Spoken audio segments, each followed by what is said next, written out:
All right, welcome to the return of Metaphysics with Alexander Elung, O.G. Rose, Alexander Bard. I'm Cadell Last.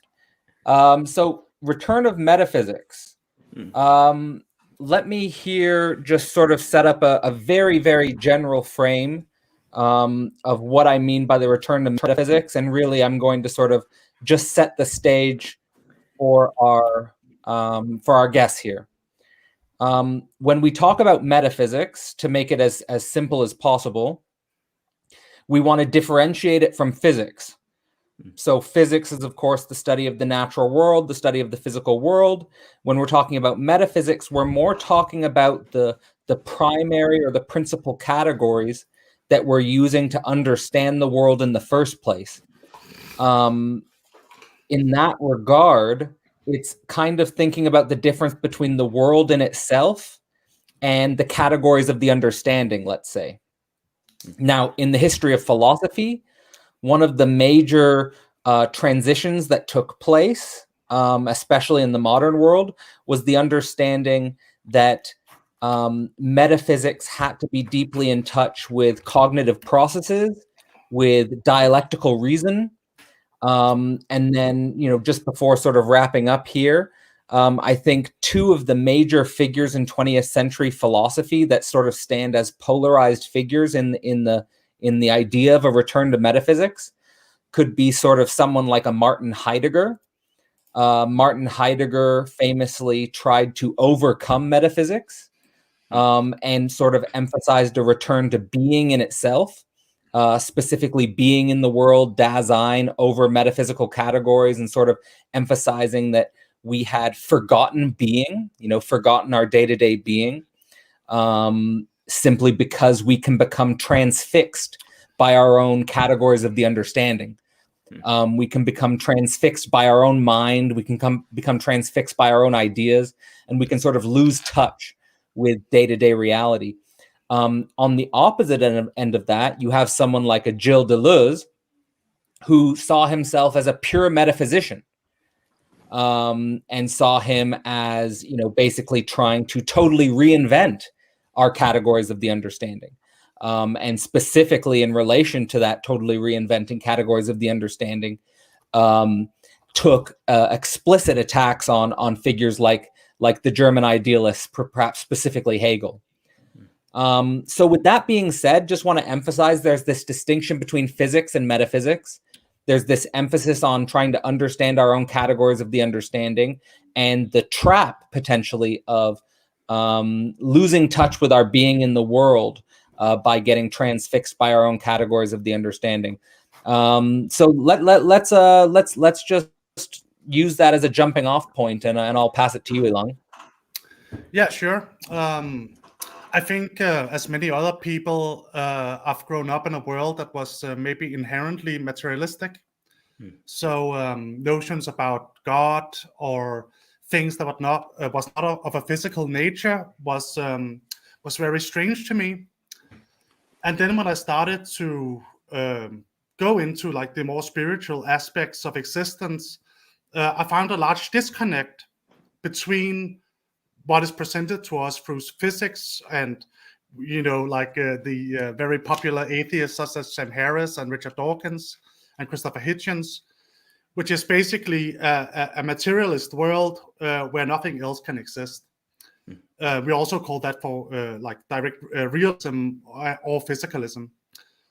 What really struck me, though, was that my own personal experiences and the quality of those experiences, which is also called qualia, could not necessarily be reduced to materia. It's not something we can weigh or measure in the same way that we can weigh or measure physical being. And that led me on a journey of discovery where in the beginning I ended up in the exact opposite direction, which was idealism, from Berkeley and others, where the idea was that, as opposed to physicalism and materialism, that the world was mainly made up of ideals and thoughts and consciousness. The problem is that when you look at idealism, it becomes a reductionism of it in its own right. So just as materialism is a reductionism of everything that's not material, idealism is a reductionism of anything that's not, let's say, based on consciousness. So the problem then became, how do we combine these two different perspectives? And the solution I got to through working with Alexander Bard, amongst other people, was that every different form of being should really be understood in its own way, and that the way we should communicate about being is also through how we connect these different vectors of existence. So it's basically a question of how does whatever exists emerge? And if you start from a materialistic point of view, you have like these rudimentary building blocks, and somehow we imagine that the more complex these building blocks get, new attributes arise. But what we really find when we go into it is that everything that exists in these vectors exists on their own premises. So we need some new tools to engage with that on a theoretical level. And one way we have discovered to engage with those different vectors of existence is through having a common concept, which is relationalism. So instead of things relate, relations become more complex, new things emerges. It is rather the relation itself which creates the attributes. So that's basically like a very short explanation of what emergence theory can offer us, as opposed to, let's say, these reductionistic fields of materialism or idealism.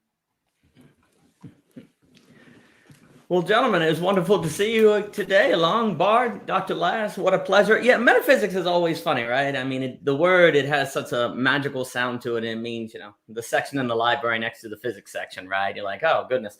It's funny when you go back to Aristotle and you read the physics, and he's saying, okay, so everything you observe is basically change. You see all these different change, but that leads into a funny question. It's like, if all we observe is change, then what are we talking about when we talk about a cup? Well, that's kind of weird. How can you have a stable cup or a stable item if all you get is change? And it's funny because often we think of the books of Aristotle as kind of not having much to do with one another. Oh, he wrote his physics. Oh, he wrote his politics and different things. But there's actually a kind of a logical chain that connects one book of Aristotle to the next. So then when you get into the metaphysics, he's kind of asking the questions of, okay, so what exactly is a thing? How do we talk about a thing if really everything that exists in the world is this constant change? And then you get the positing of these terms like form and substance and essence. A way that I kind of think about that is, the essence is when you say a chair. A form is when you talk about the chair, or it's falling in a category, whereas, say, the form is the idea of the chair that makes understanding these things possible. But this is kind of funny, because then if all we actually observe is change, what exactly are we doing when we posit these categories and we think about these different things? And I think of a question you have that a lot of people are wrestling with in metaphysics today is sort of like, should we get rid of categories entirely?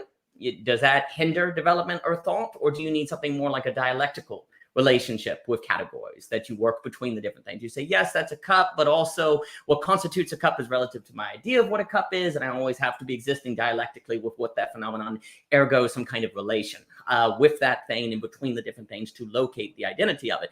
Because also too, when I think about Deleuze that you brought up, where he talks about at the beginning, toward the beginning of Difference and Repetition, sort of the epistemologies of representation. So you don't want to have analogy, you don't want to have comparison and all these different things, and really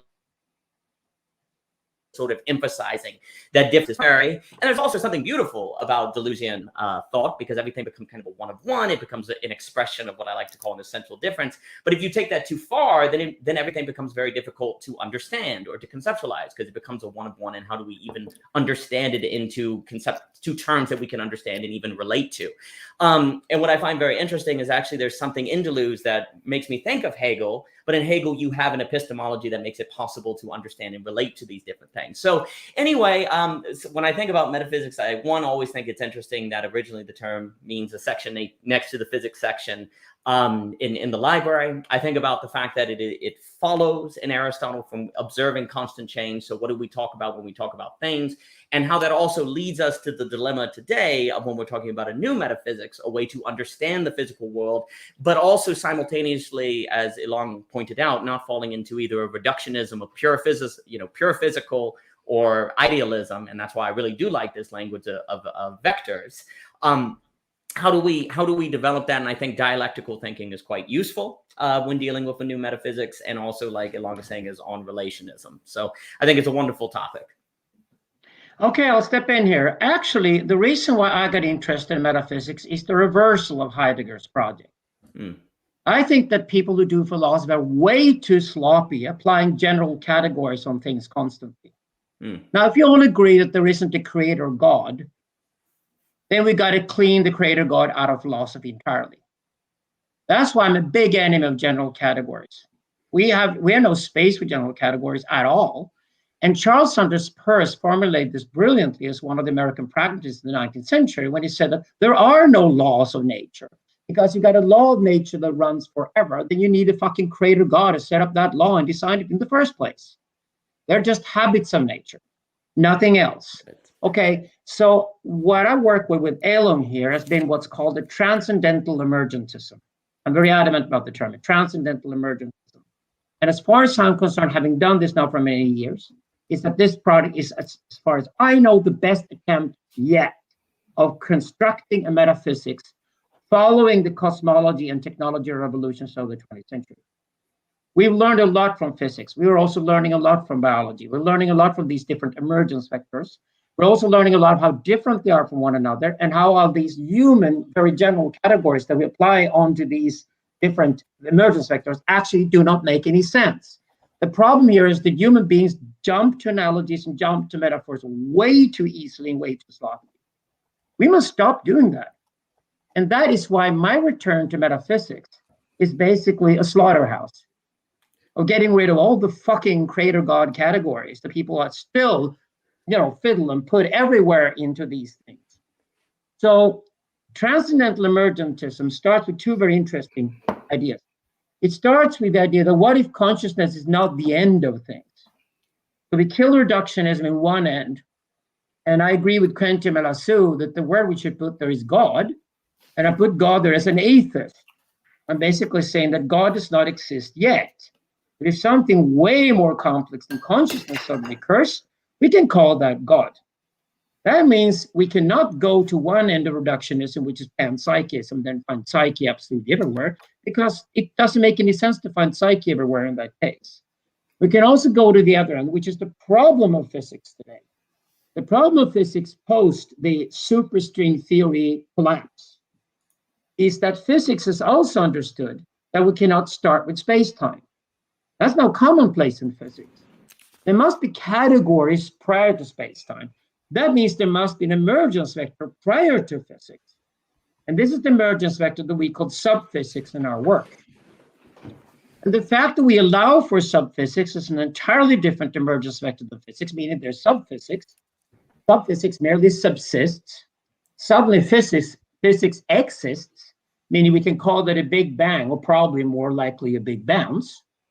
But when something subsists prior to exist means that there's two time dimensions. There's one called hypertime that requires no space. We can think time without space. We cannot think space without time. The time without space, hypertime, is prior to Big Bang or Big Bounce, meaning that there is something that subsists prior to something that exists. That means that something that subsists can be continuous. It might not have any relations at all, but something comes into existence, and then it's nothing but relations that produces a lot of. And we can go into Whitehead's world of relations and relationalism, which is the world we know, starting from physics, onto chemistry, onto biology, onto consciousness, even onto God eventually. We can go through all these different emergence vectors. We regard them all as equal. There's a beautiful term from Elung for this. It's called neutral monism. The world happens to be monist, and the emergence vectors happen to be neutral to one another. One of them is not more important or more profound than any of the others. They just happen to come in different orders along a hypertemporal axis. So subphysics, physics, prior, and after you consciousness, you get God. The pointer is to get rid of reductionism once and for all and kill it. Sure. That means both kill panpsychism and kill physicalism at the same time. And then open up to an entirely new world. A world is the only world that actually unifies all the emergent vectors. A world of worlds. And a world of worlds where actually we could imagine that tons of things subsist, but we don't even know about them. We can't register them because they haven't come into existence. That doesn't mean they're laws that are waiting to suddenly fall into place. That means to just think of them as membranes, from Edward Witten's membrane theory. That suddenly these things subsist, and the subsistences can then collide with things that do exist and create new relations, and possibly this is what we call an emergence.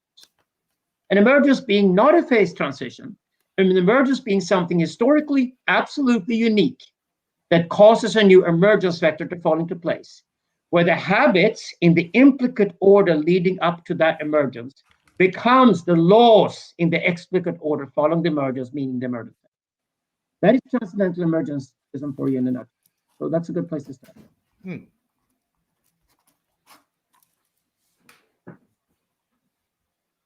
Elung, you want to comment on that?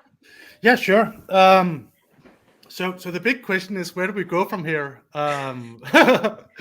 So we have a lot of different established scientific fields who currently are unable to communicate with each other.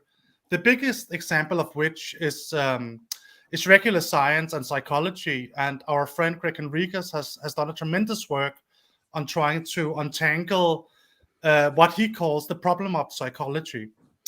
And we see it on a very practical level right now, where instead of psychologists mainly diving in to people's experiences, rather treat their symptoms from an objective level, and then uses like this schematic called DSM, the Statistical Manual of Mental Disease, to find out, okay, what is the right molecular treatment for this disorder? So we have a like pandemic, basically, which is that people are getting more and more medicinated, and like even children are getting what pretty much like Ritalin, which is pretty much just speed, instead of actually engaging with, okay, what is the experiences here, what is actually happening. So the problem is that when you look at the world, you can have many different ontological let's say theories about how the world works. So the scientific field is always in a process of trying to communicate with different subfields, but another way of understanding it is through like what is called metasystems. Like Nicholas Hartmann is a very famous like a creator of a metasystem, where instead of viewing like all these things as different expressions of the same materialism, we are trying to understand them in their own right.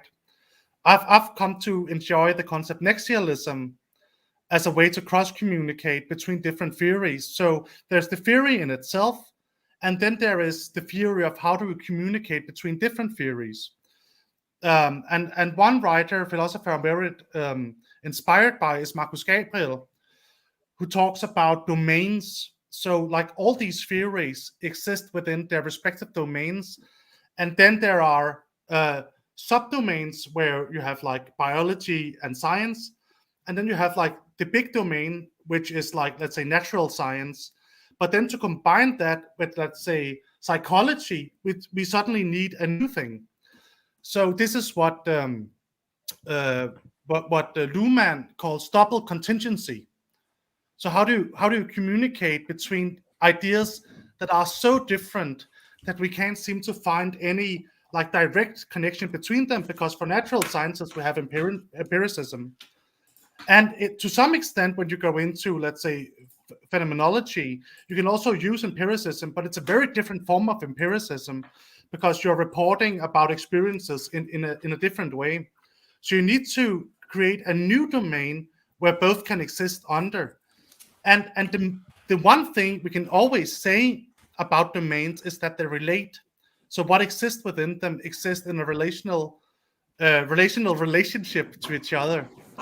So then you have like a key which you can use to go into different fields and then find out what how you can communicate between them. Well, maybe not. This is the thing that OJ brought up, which is dialectics here. And one of the big fan of dialectics is that it's possible dialectics doesn't really apply on subphysics. We might have an emergence vector here where we cannot apply dialectics. But since subphysics has nothing to do with our everyday lives, we can leave that aside. I'm basically using subphysics because I think it's great that physics can't have the primary category, cannot be the primary emergence, which is what I want to kill with physics. But for example, within physics, you have splits. So you have splits like continuity and discretion never meet. It's fundamentally why relativity theory and quantum mechanics never meet.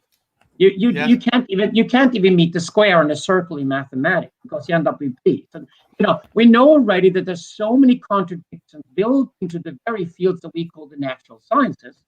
And then when you move it out of the natural sciences, you look at cultural emergence, culture itself, for example, consciousness, which you can never reduce to zeros and ones in any way whatsoever. And what happens then is that these things have so many contradictions built into them that all of these different emergence vectors have one thing in common, with the possible exception of subphysics or God, but that is dialectics. You find dialectics everywhere. And that is why I don't even talk about relationalism. I prefer to say pan-dialecticism. The radical term is pan-dialecticism because for the relevant emergence vectors that relate to us as human beings today, I would say that dialectics is the dominant mode, the dominant mode. Yeah, I agree. Although I would probably say that for me, dialecticism and relationalism are two sides of the same coin. The thing about subphysics, and maybe we should explain what subphysics really is and what we are basing it on. So subphysics is a concept based on the mathematician and physicist Bohm's idea of an implicate order. So subphysics is very closely related to Wheeler's idea of pre-geometry as well. So let's say we have a geometrical structure, let's say a triangle. Before a triangle can emerge into reality, we must have some rules for how angles work. So like the idea of angles forming a triangle doesn't emerge with the triangle itself, because otherwise there would be no container for it to go into. That is not to say that the container exists before the triangle, but there is some general principle which guides the emergence of the triangle. So these general principles, they don't really exist, right? Because everything that exists has to relate. And the principle for how relations relate doesn't exist in the same way that a relation does. So that leads us to a place which is really, really weird, which is subsistence. Something that doesn't exist, but is a substructure of existence. So when I say that, I still feel confident saying that everything that exists relates. But subsistence for me is its own category, because it never really emerges. Another way of explaining it is that the potential always subsists, but as soon as it begins to exist, that specific subsistence ceases to subsist and emerges. So let's say. So that's why you need the theory on membranes, for example, that collide or something like that, because you have to explain what something in catalytic is. Yeah, but and what I should point out is that the angles prior to the triangle can only be habits. We cannot think of them as laws. I like the term principle here. You can use the word principle quite widely, but actually the habits here is part of the law. This is where you need to also add Charles Saunders' person that pays to David Bohm. We have refined David Bohm's theory quite a lot since the 1950s, because his theory had many problems with it, and it was still a physics theory. But I give you another example of physics. We know, for example, that entanglement is a major problem for physics, as long as you stay with the physics. Entanglement can actually be explained for the simple fact that two different particles that happen to collaborate in a way that they're a million light years or whatever apart, they still operate the same way at the same given time. Well, in the subsystems where they're located, there is no space. So what we're perceiving then is when we put them inside of a space, they're suddenly a million light years apart. Doesn't matter. So the fact that phenomena do occur in a certain way that cannot be explained by physics reveals that there's a subphysical reality of some kind beneath it. And that subphysical reality is probably where physics has to go next. For example, loop quantum gravity theory, or say, other gravity theories that we're looking at right now and trying to combine quantum organics and gravity and see if you can make sense of that. You probably understand that some kind of relation between subphysics and physics. The name for that ultimately is the dialectic between hypertime and space-time. I think fundamentally we'll arrive to a point where the dialectical relationship between hypertime and space-time is the first dialectic. And I think first dialectic is what we're looking for now. We do dialectical philosophy, and that's what we do in metaphysics. Yeah, an idea that came into, I discovered recently was that even though subphysics exists or subsists prior to physics, it probably comes into being after. And this is a way of getting around the problem of laws.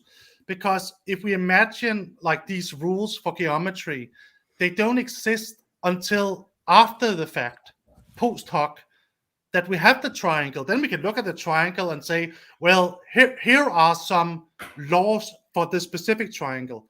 I agree with you that we shouldn't talk about laws in general when we talk about no. And in this case, you might just refer to this tautology. Tautologies are not principles, so they're just tautology. It's given because they're self-reversing. But for a triangle to be a triangle, it must obey the law of 180 degrees, right? Well, I would love to see how you go. It's a principle of 180 degrees, not a law. Okay, it's a law. Let's get stuck up in the difference between law and principle. Although that is an interesting conversation as well. But my point is that even though subphysics is prior on the time axis, it comes into being after. So it's something that when being exists, we know that there must have been a potential, but before the event emerges, there is no potential either. So subsistence isn't an existence by its own right. It is nothing before the event emerges. Can we get in Cadell there? Cadell, interesting question that to Cadell. Where does negation come into all of this and oscillation? I would say that's another very, very early dialectical relation. I mean, Cadell and I are playing with the idea in our work that maybe we have to revisit hypertime and space-time. The other version of that as first dialectical principle would be negation versus oscillation. It's even possible that they're the same dialectic. And here's where I'm open to discussion to see where that goes. Well, for me, I want to always bring things back to the being here, and I do take Heidegger's challenge seriously, because I do think it's easy for humans to get lost in their categories and not really be in touch with what's going on. So if I'm reflecting on what's been said, so let's say some of the main categories that have come up are this idea of relationalism, and also this idea of potential, and also this relationship between existence and subsistence. So let's start there. So there's four people relating to each other, and there's potential between the four of us. Yeah. Now, the four of us exist, and there's a potential which is subsisting. Now, what I would say is that where negativity or negation comes in is in a clash or a difference between understandings. Because I have categories in my head that I use to structure the world, my mind. Elung has his categories, OG has his categories, Bard has his categories. And I feel a negativity when I sort of feel into the clash of categories or the impossibility of completely understanding. Now we can't get rid of that. Now here's my claim. You can't get rid of that negativity. And now this is what I think where people want to develop a meta language. They want to develop a meta language to get rid of this negativity. Like, oh, we don't all, what the whole trick, in my view, is being able to be with this negativity because there's so much potential there. because it's kind of like how Elung was talking about how the subsistence the subsistence as such never comes into existence. As soon as you bring a potential into existence, it's no longer a potential. And this is where people get trapped with desire, and they have an idea, or they have a dream that they would like to become reality. But the funny joke in psychoanalysis is that oftentimes when your dream becomes a reality, we call that a nightmare. The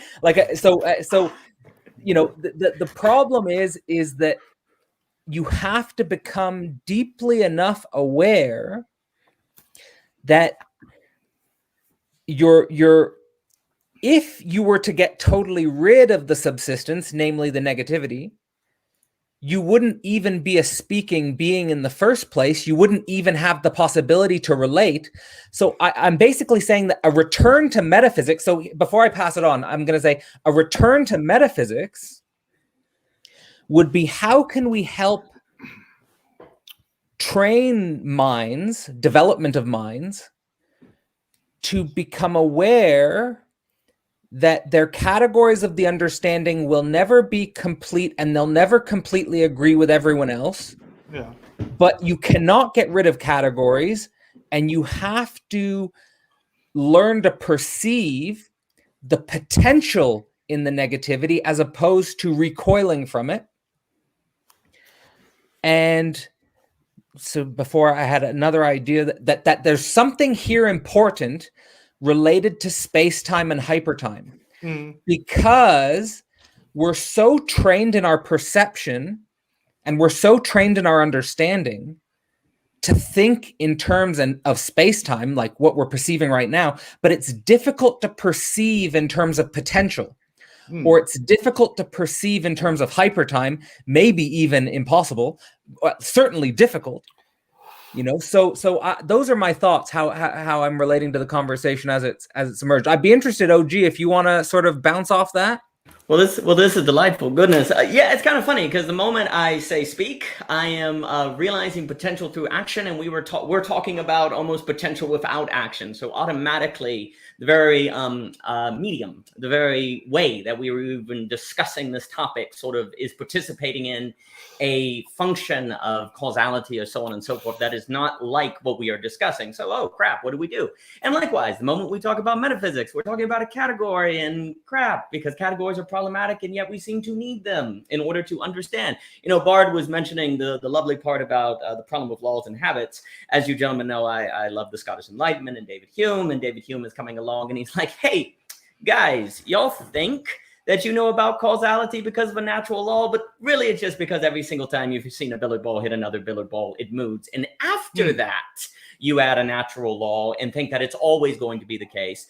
And a lot of times people think, but David, a lot of times, very unfortunately, people think David Hume is just almost being a trickster. He's just kind of playing a game and being difficult. No, he's making a really profound point that, unfortunately, a way to look at the Treatise of Human Nature is at the beginning, he mentions the difference between bad philosophy and good philosophy, or true philosophy and false. And then again at the end, in the middle is full of case studies. But you see, you can lose sight of that. What he's trying to say ultimately is that bad philosophy is the one that starts talking about natural laws, starts talking about categories that you can fit reality into, and he sees that as a force of violence, ultimately. Whereas good philosophy is one, always trying to stop the tyranny of category, in a sense, even though we need category, in a sense, to even make sense, but you always have to, it's kind of like holding this pen with an open hand. He doesn't want you to clutch it, because then you're going to be possessive and your brain's going to turn off. But also it's really hard to hold it because you got to balance it, right? That's difficult. Well, this is what the good philosopher does. They somehow learn to balance ideas without clutching them, but also without, dropping them. It's no good if we drop them, right? So what David Hume is trying to say is really, he's in Kant. I actually think Kant misread Hume, and that would be an extensive paper. But what Kant's trying to say is that rationality, the mechanism by which we understand the world, is simultaneously keeping us from the world. It's kind of splitting us off and deceiving us. And this is kind of part of the problem now, where we're trying to talk about metaphysics, but the very way that you talk about metaphysics is very problematic. And so likewise, if we go back, like we were saying with Aristotle, we use categories to make change understandable. But the moment we use those categories, we're kind of cutting us off from that understanding. So how do we use it to gain understanding, but then move beyond that understanding to another phase where then we get a new, and then we move beyond that and move beyond that. And I think that's why I like what you're saying about vectors and emergence and things like that. When you're talking about subsistence and potential, the other thing I was going to note that's kind of interesting. Imagine that I have my notepads here because you gentlemen say such lovely things, and I draw a square. Well, now I have a square, right? Okay, but if I were to take away one of the lines of the square, so I have a negativity, there's an opening now where I can actually make it look like a house, or I can do lots of different sides. Or now let's say I have 2 lines. Now I can do a different shape, and I get down to 1 line. Well, now there's it's actually the more lines I take away from the square, the more possibilities that open up. And yet simultaneously, what's weird is I'm heading more toward nothing, quote unquote. I'm heading toward a blank sheet of paper. So there's this interesting thing where as you have more actualization, if I'm using that language, and I know this is tricky because we're trying to overlay our language, but if I have more actualization, I have less potential. As I take away actualization, there's more potential, but I come closer to nothing. And what's weird is it almost seems like the universe is a state of, it doesn't ever go to nothing. It goes to like a blank sheet of paper, which seems like nothing, but it's like that is where there's a ton of potential. And there's almost this movement, it seems, in the universe where it comes out of a blank sheet of paper, and then it's a line, then it's 2 lines and a square and a house and my cows, and then it gets to my cows, and then it reverses as we go into the future back to the sheet, and then it gets there. No. Black holes do that, OG. Black holes gotcha. do that. See, I messed up. If my cows, right? It's different things. So it's kind of interesting where when you think about like the moment I draw a line, in the first thing you say is, oh, I see a line, so there's something here. That's true, but I've also cut off potentiality in the drawing of that line. And so I think that's what we're trying to talk about here, this really interesting relation where the realization of potential cuts off possibility. But if you had pure possibility, how would you even like think about it, right? So then you have this kind of back and forth. So those were some thoughts I was thinking about. Very beautiful. Yeah, I like it a lot. You also have like when talking about Hume, like just to confirm what you're saying, like the idea of the white swan, which is a rule until you meet a black swan. Right. So there is, I agree a lot that like identity must be based on a difference, because I've talked about this with cattle a lot. If a rose is a rose, the rose means nothing. So you must separate the rose from like the all of what a rose can be. So it must be a symbolical rose, it must be a biological rose, or some form of rose which creates a difference, but also, as Cattle taught me, a lack. So I completely agree that the more lines we draw and the more we close the form, the more possibilities ceases to subsist, because an actuality of the form comes into existence. So the problem is, how do we communicate within these different, let's say, fully drawn pictures of roses? And then we need to abstract from the rose and realize that these fully formed forms aren't really fully formed at all. They're just like shadow images of the real. So in some sense, like the more concrete you are in a description, the more you are really leaving out of what could be. Another thing I wanted to add is that when we're describing potential, originally it was designed to describe the link between subphysics to physics. But as we have seen just now, it is also a really, really useful tool to describe every other vector. Yeah, but it's not the same. This is what's important here. It's not the same potential. Don't take one thing from one emergence vector, throw it in the other, and think it's the same exactly. thing. Metaphors are really dangerous here, right? Metaphors are really dangerous. So we should adopt like a Freudian perspective on association. So we are creating associations between things that are radically different.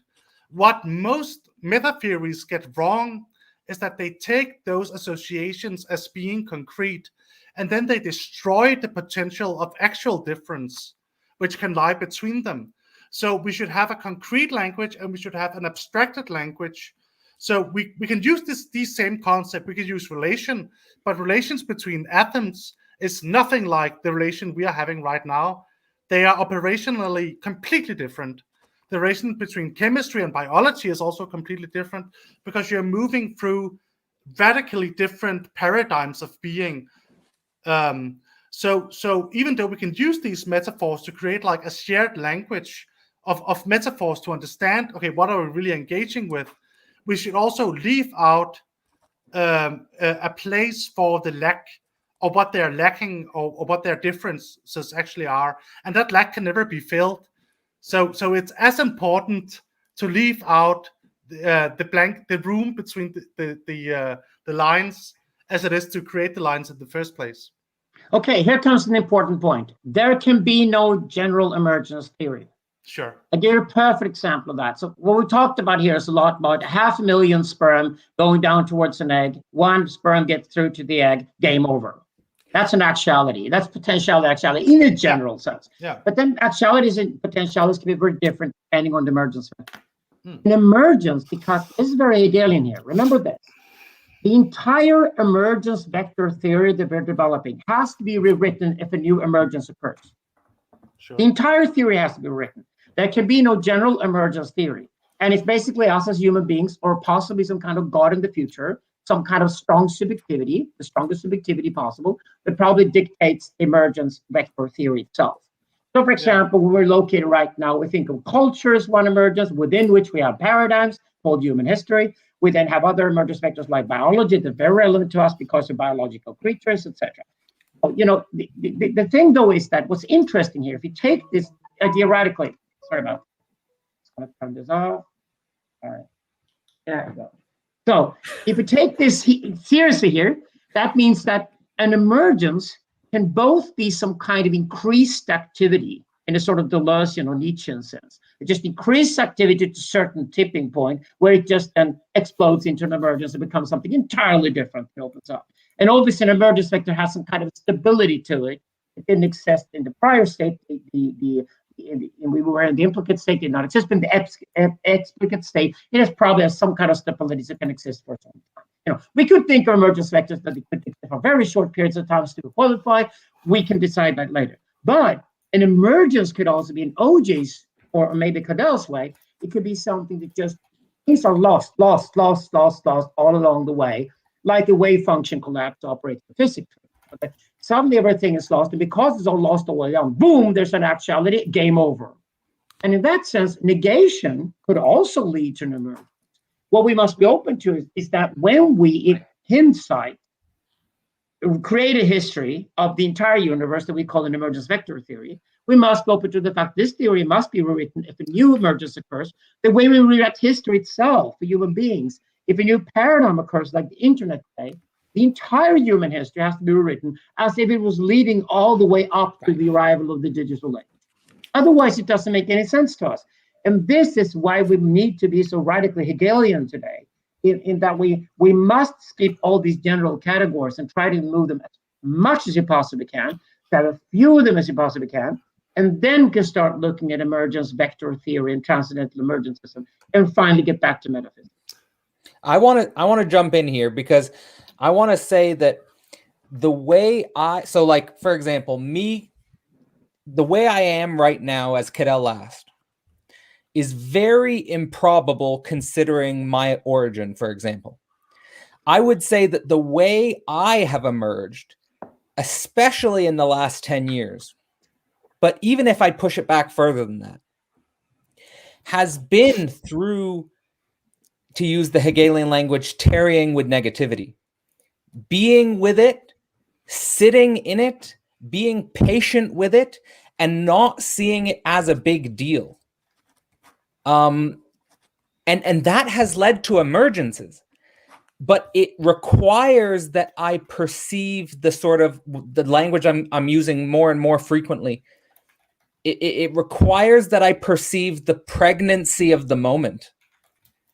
It requires that I sort of see the way in which there are possibilities in the moment which I can't directly perceive as actual, but which are potentially imminent in a deep sense. And I wanted to make another comment that I think relates both to what Bard was saying and what Elung was saying, as it relates to the lack and the possibility that the lack or the loss can lead to an emergence. And this is almost like a direct letter to any scientist out there listening to this right now, because I feel as though there are so many scientific ideologues that exist right now that do not know they are ideologues, precisely because they have not internalized lack. They draw lines, they draw complete systems, but they don't realize that the lack is just as important as the lines they're drawing. And what they do is they end up drawing a full rose, and their full rose is beyond meaningless. It's a full nothingness. You know, it has no relevance to anyone. It has no practical validity. No others will speak it, but it's their full rose. And they like carrying around the full rose. You know, to give an example of what the full rose is, oftentimes it's the scientific grand unified theory of everything that they're using to sort of, I think, cover up their lack. But if we say, like, you have the rose, and we have to agree that the rose is a meaningless statement. So, like, we're against basically the logical tautology of A equals A, which I've discussed both with Elung and OG in great detail. That really the ultimate, the human is not a human. And I think also, like, this A is not an A, the rose is not a rose. I think this is also what Bard's trying to get at whenever he's going against Platonic forms. You know, I think that's really the gist. I think we all, like, might have a fundamental alignment along this notion, but that this A is not A, this rose is not a rose. Your perfect system is not a perfect system.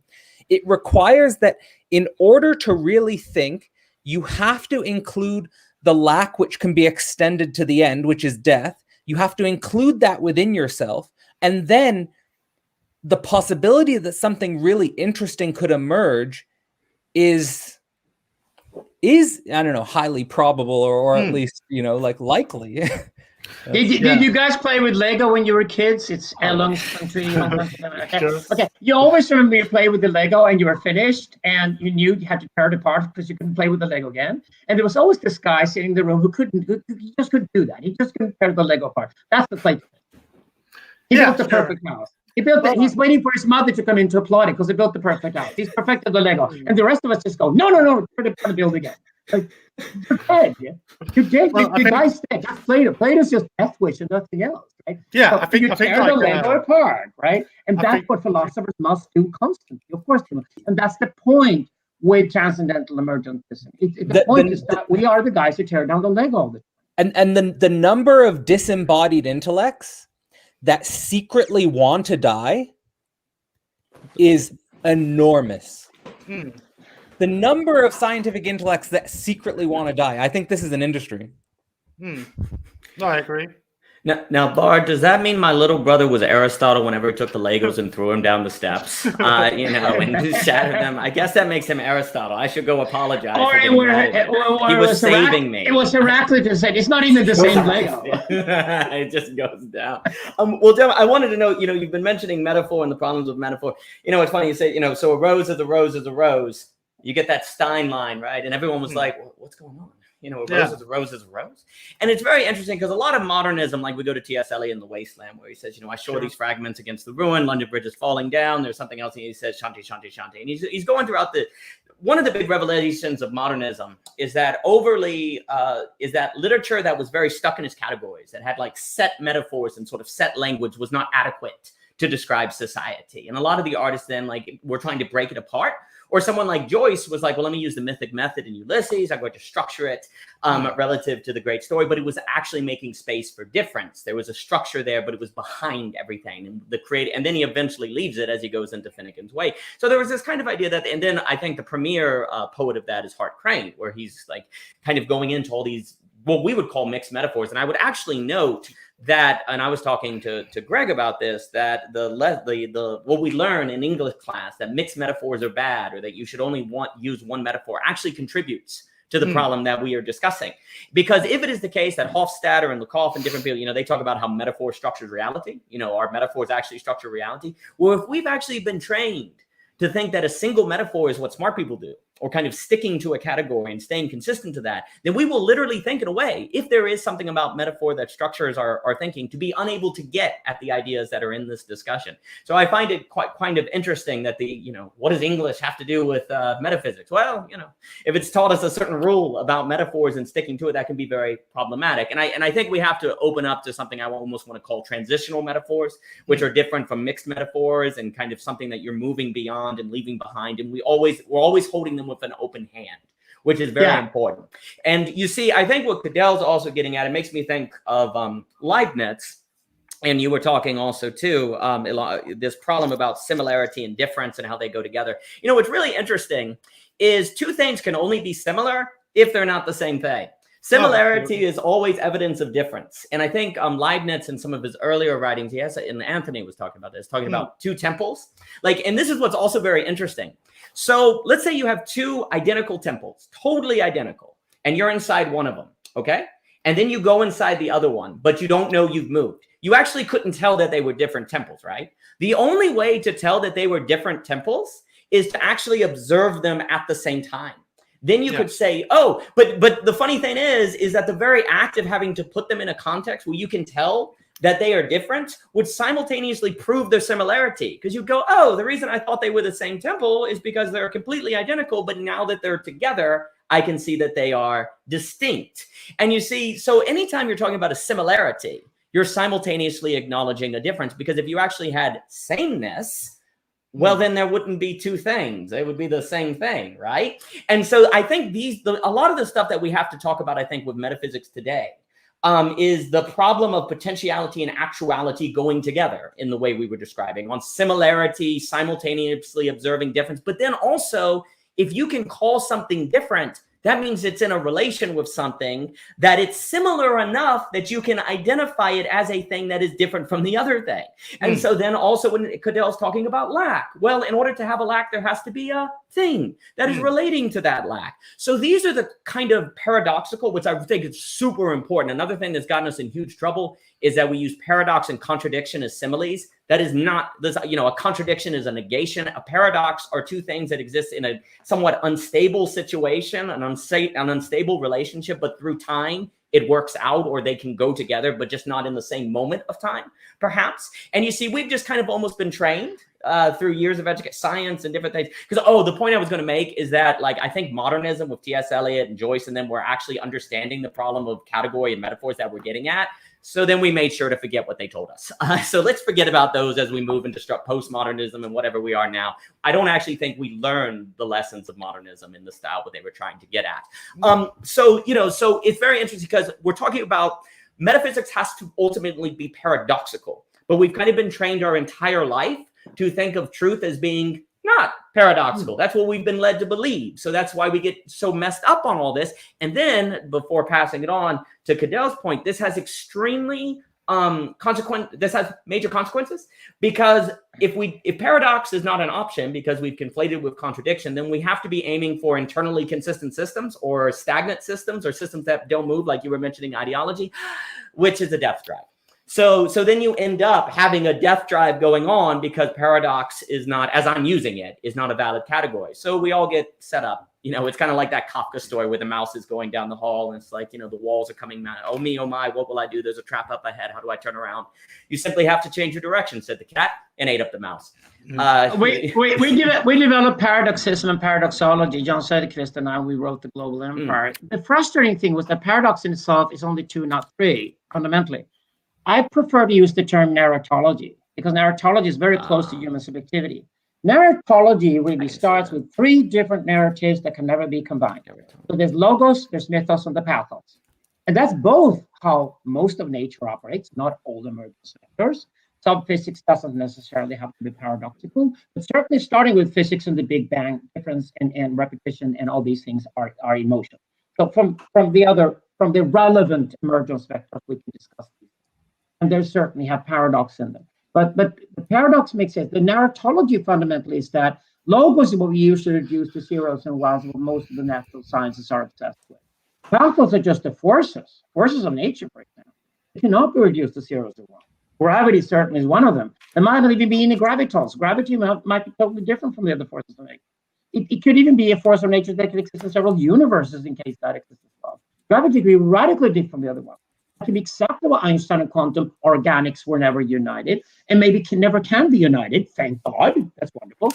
But the mythos here is interesting. Mythos is how we tell stories. So once we need to tell a relevant story about ourselves, the only way to do that is, for example, having discussed the four of us and how we got together today and the discussion, why do four philosophers go into a foursome like this on a Wednesday night and think megalomaniac or whatever?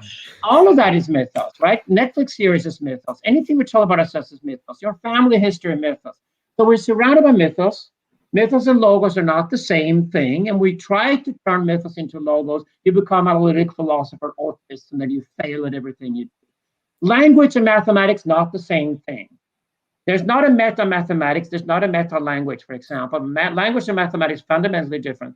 So language operates in all three. Mathematics certainly only operates in the logos realm. Whereas, for example, forces that are not reducible to zeros and ones operate in the practical realm.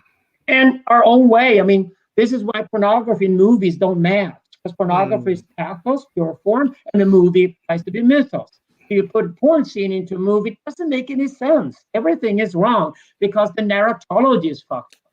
So we return, and the great thing about these being three is that we return to fundamentally dialectic the way for us as human beings, which is what Hegel is focused on, is narratological.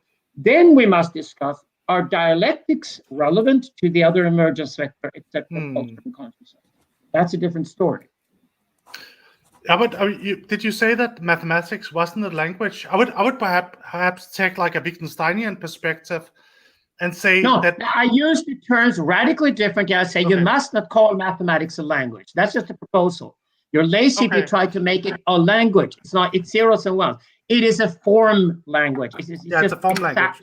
Yeah. Plato loved it. Because it exactly lacks when we mythos. talk here, we're not talking mathematics. We're not robots, right? No, not at all. Yeah. No. There's an important difference, but I would also say that mathematics is still a language in a sense of Wittgenstein. So I've struggled with the question: is math invented or discovered for a long time?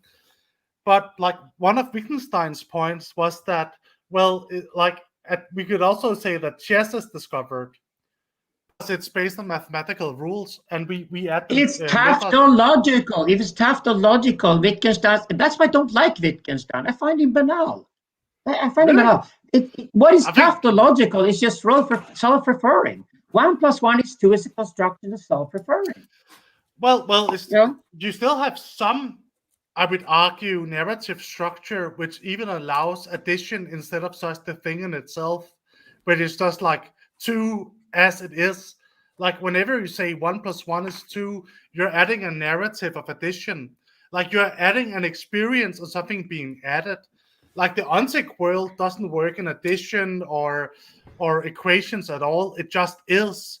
So I would say that there is a difference. No, wait. It is pathical. Don't say it just is. Don't jump to being here. It's pathical. Whereas what you do is you make it logical by applying mathematics. Okay, so let's say pathical in the sense that it's pure experience, but the rationalization of experience goes into different languages, one of which is math, which doesn't have a mythical structure, which is removed from the mythical structure, but it's still a language because 1 + 1 = 2 needs the narrative structure of addition, which is. I think this is exactly what confuses people. I insist. I think it's a terrible mistake to call mathematics a language. But it languages isn't present. Are English, Latin, Greek, French, whatever. That's why computer language is also confusing. That's why so many fucking computer scientists think they're philosophers and they're just Platonists and nothing else. Well, that's the process. Confusing, right? That's the process of creating meaning. So we can say, well, what is a computer doing? It is in a process of creating meaning. So it has a language which creates the meaning of the processes, but we are extrapolating that into addition and different mathematical processes, but it's not necessarily there in the it itself. Our connection to that is pathic. We don't need addition in a pathic relationship, right? There's only the raw feeling, there's only the raw being. So I think we need to separate feeling from language, where language is a form of communication and rationalization, which come from understanding and communicating, but not being in the center of creation itself. That makes sense. That makes sense. Okay, leave it to you guys. Go on, Kettle. Had an idea. I'll come back to it. Yeah. Save us. Okay. Yeah. Well, let's go to this structuring between the pathos, mythos, and the logos, because I think there's a lot there. Yeah, there's a lot there. Like specifically, like if I'm going to take it back to my original, I suppose, proposition, that there is a danger when doing metaphysics from getting disconnected from your being in the world. What I would say that the reason for that is because of this relationship between the pathos, and the logos. Because what I see in the motion of the logos-driven individual who's trying to come up with a language, they're almost trying to come up with a language to get rid of the negative affect, or they're trying to come up with a language to get rid of the intensity of affect, that they don't know how to be with the intensity of affect. So they need to come up with language that would somehow contain it. It's like you have a wild animal and you want to put it in a cage, because if you don't put it in a cage, you're afraid that the wild animal might eat you. And in this metaphorical situation, eating you means transforming your identity. So I feel like the only way to reconcile this relationship between logos and pathos, and as Bard knows, I'm someone in my daily life who just oscillates between logos and pathos. Like, the only way to get out of this problem is to be comfortable with your identity in a transformation process, fundamentally, and to not let to give an example of what I mean is like a fundamental transformation is like when I was 16, I couldn't imagine not being a baseball player. Like when I was 16, if you took baseball away from me, I would just collapse. Like I would scream. I would hit you with a baseball bat. But I'm totally different than that now. Like you and like in the same dimension. I'm 35 right now. When I'm 45, I'm comfortable with the possibility that I will be totally different than I am right now. And I think Bard understands this. I think Bard understands this really well as well, because like, if you look at Bard's development as an identity, he went from being a huge music star to being a rock star philosopher. That's a fundamental transformation of identity in some sense. So, well, it's more like every moment, a billion different catalasts die. And because only one catalast happened to survive, the self that jumps to the next moment, the catalast thinks he's still alive. That's when you look at the difference between potentials and actualities in reality. It's just like the actualities are enormous amount, but then the amount of potentialities is just absolutely mind-blowing. It's just like, it's way beyond the number of actualities you could ever have. I mean, we can't even set numbers on it. If we tried to, there'd be a billion different potentialities to every actuality at any given time in any emergence vector, that's for sure. So this is potentiality so much huge, it's so much bigger. And of course, then all that boils down to contradiction all the way through. And even if you construct the mathematics to be as exact as possible, the little Plato inside each one of us has worked hard on making mathematics sense. But the problem is mathematics itself is full of contradictions. And when we threw the zero and we threw the infinite design into mathematics, we fucked it up completely. Gödel's madness didn't start with Gödel. It started with the fact that the creators of Venice really wanted the zero in mathematics because they could do decimals, and they discovered the Mongols who constructed an army built on tens and hundreds and ones and thousands, and therefore they beat the shit out of everybody because it made perfect sense when you organize something to use the zero as the tens and the zero, the decimals. But that's why they wanted the zero in mathematics. But there is no zero in reality anywhere. Just like there's no infinity ever in a universe that has expanded over 14 billion years. The only place possibly where the word infinity could be defended would be in subphysics. Only there, nowhere else, because everything from the Big Bang onwards has definitely been finite in every way we think of it. There are normatives everywhere. There are normatismalities everywhere. No infinitesimals anywhere in the world. But in mathematics, you will learn for that. That means mathematics not only was there a contradiction between square and circle from the very beginning, but mathematics is full of contradictions. So the funny thing is that all these Platonists who want to construct language in a way where you basically kill Farsi, which is the most poetic language in the world, and everything becomes Esperanto, which is a language where it's impossible to write poetry because it's so fucking poor, and it's so few words. It's definitely constructed by little autistic Platonists. Language should be absolutely minimalist, which reminds us of mathematics. Yeah. But hey, even mathematics, even logos itself is exploding of inner contradiction. That's the reality. There's a really beautiful connection between what Kettle was saying and what you, Bart, was saying earlier, between that the way we understand what is also based on the paradigms that happens afterwards. So when Kettle is understanding himself now, he realizes that like the baseball loving kid was only like a step towards a not fully grown cattle, but a cattle yet to be realized, in the process of being realized. But what we are right now, or what reality is right now, is as much defined by what it is and what it has a potential to be. So I think like this, the potential is necessary always for emergence, because otherwise it dies. And I think it ties into what you were saying earlier as well, Cattle, about the death drive of let's say a lot of physicists, because they want the world to be finished. They want to understand the entire world. And what does that mean? It means unity. And in unity, there's no difference, which means no emergence. And without emergence, there's only death.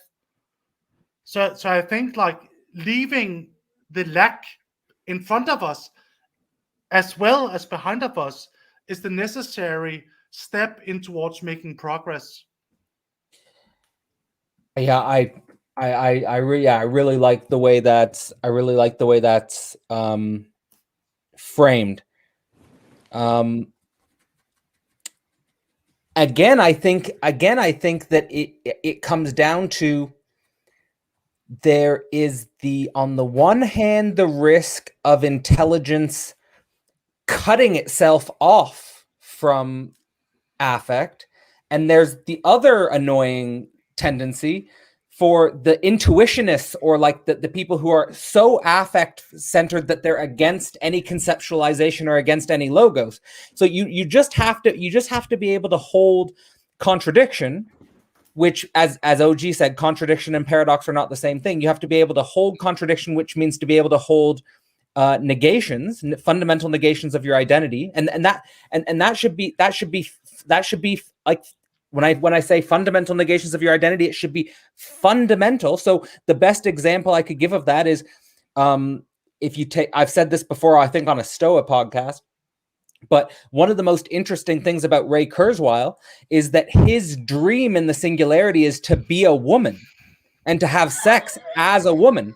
So, but that we can fix that. We can fix that, Ray. Don't worry. But wait. You'll be ugly as hell, but we can fix it. Yeah. But it's perfect. It's perfect because it's fine. Like it just shows you that deep down there is a desire in this extremely intelligent, this extremely mathematically inclined individual to have a fundamental pathic transformation, and it's simple. And and I respect that. Because there are so many people in his modality of being that wouldn't accept or even acknowledge that truth, but he does, and I think that's very interesting. But just that's what, on the one hand, you have the very intelligent people that have to sort of come to terms with their pathic reality, which can be very unsettling. I can understand why that would be very unsettling for so many. And then on the other hand, there are the people who are completely pathic, but they're not willing to realize that their pathic behavior is constantly entrenched in contradiction, and that if they do not sort of take on the difficult burden of thinking, you can't just not think. We have names for them, Cadell. The guy stuck in the logos and hates the pathos is the pillar saint. The guy stuck in the pathos and doesn't have the logos is the boy pharaoh. Yep. The person who's in the mythos is woman. Yep. So the thing about woman, that's exactly where Kurzweil desires her. Or maybe he is a woman already, doesn't know it yet, or needs to get, it's California.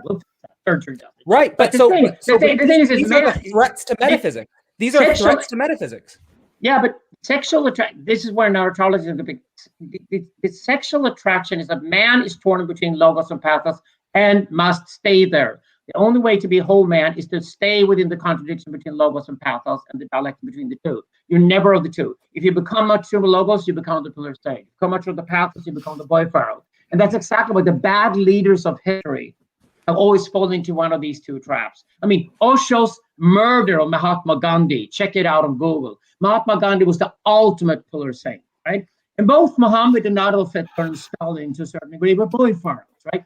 So the bad leaders have always been either of the two. But woman is the mythos, so there's a unification of mythos. But of course, from the point of woman, it's horrible for her because she can't split herself. And the fact she can't split herself means that she wants to get separated between the logos and the pathos, which is exactly where sexual attraction comes into the picture. But didn't Gandhi also sleep with like teenage women? I think he had his own pathology built into his whole situation of being a pillar saint. I think he just touched them or something eerie like that and never slept. Because he never came and he didn't sleep with anybody. The reason why he didn't have bodyguards was because he said that he could take a bullet on his own anyway because he never came. Well, it was deeply sexual. And of course he was killed by Hindu, not even by. But that's Gandhi's story. Kind of a bit autistic. Yeah. I think the most important point. Yeah. The most important point is this capacity, which I want to link to how OG was framing the philosopher who's capable of holding a pen without dropping it. It's the philosopher and the metaphysician today has to be able to walk that difficult contradictory line between logos and pathos. Yeah, I would say that. If a philosopher is not able to do that, that's dangerous. I think it's better if you look at the twin here, a twin couple, the philosopher and the poet. And that's why philosophers must be always closely aligned with art. Deleuze was adamant about it. That's why constantly philosophers, they get older, write a lot about Marcel Proust and their favorite philosopher. That's what Dostoevsky and Shakespeare are so important to philosophers.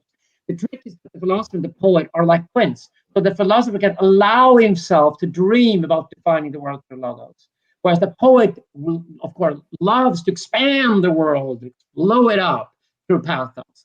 So the poet and the philosopher is like a good couple, whereas the boy pharaoh and the pillar saint hate each other to bits, and that's where the bad comes, right? But in this sense, I think it makes sense that we are allowed as philosophers to try to pursue the impossibility of nailing the world through logos. But isn't it also exactly because the pillar saint is avoiding his own lack? Wouldn't you say so, Kettle? Oh, they both are. Yeah, they're both different relations to lack. The pillar saint has a small dick. And the boy pharaoh has a small brain. That's their fundamental. But isn't the pillar saint like trying to be the whole while avoiding his own relationships to lack? That's the problem with the pillar saint, right? The pillar saint walks into the woods and puts himself on the pillar because his mind is so fucking superior, but he really hates his body. Yeah, but he's avoiding his own lack. Yeah, of course it is. Because yes, of course they are. They're deeply dysfunctional. This is bad leadership. And when I discuss with women, for example, about this these days, and post-feminist women are strong, I say, you must understand you cannot use the word patriarchy the way you did. You should call them, we go wrong when the boy pharaohs and the pillar saints take over the world. You should put the pillar saints in churches and we put the boy pharaohs in charge of state and market. But that patriarchy in itself is a beautiful world for our older men see themselves in younger men, but have younger men with way more potential than they have left because they're older. How would you distinguish boy pharaohs from pillar saints? Because, like, in my mind, they're very, very similar. No, they're the exact opposites. The boy pharaoh believes in his body, and he hates anybody who thinks. He hates you to begin with. He hates anybody who can think. He envies those who can think and excel through language and things like that. So what the boy pharaoh wants to do is to kill you. Mohammed and Adolf Hitler had no sense of humor. That's a perfect example of a boy pharaoh. A guy who doesn't have a sense of humor, but has a gun and wants to kill you because you can crack jokes at him, that's the boy pharaoh. Okay, fair enough. So I think in my mind they're similar because they both refuse lack, but I understand the difference. Exactly. But one of them, the Gnostic is of course what we're saying. The reversed Gnostic is the boy pharaoh. Okay. So, yeah. Well, a few things. One, excellent. One, I think Mr. Gandhi would sleep in the same bed with women and tempt himself not to touch them, and it was a way of purifying himself. Wow, you know, wasn't that nice? Two, I think what you're saying about the pillar saint, when they separate themselves from society or so forth and so on, they become a HOLE, a kind of hole, and I call it whole hope, in which people can project and imagine that they're the greatest and the smartest, since they never go into the world to be tested.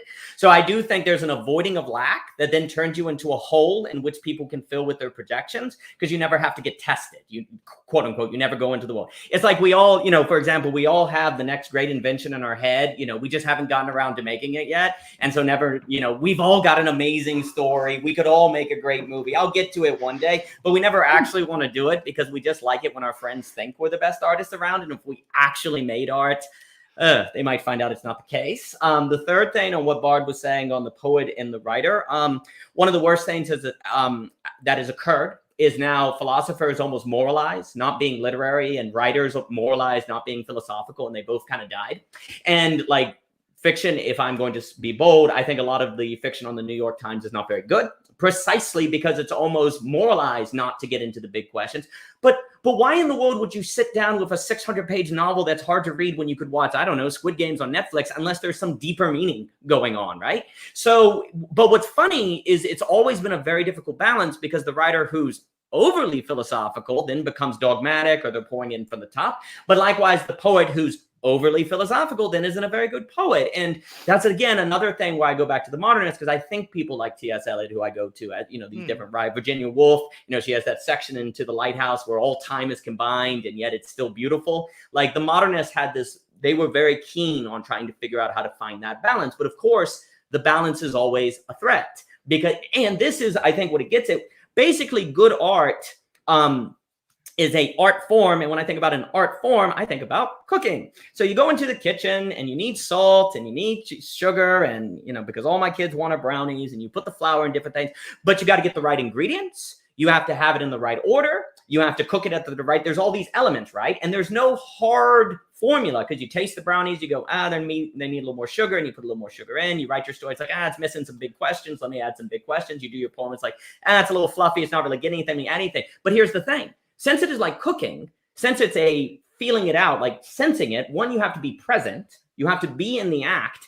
And two, you can't just make a logo system. You can't just make an internally consistent formula and say, follow it, right? You always have to be aware and dialectically moving between, if we're using the writer, the poet and the writer. Likewise, if you're the cook, you're moving between the different ingredients.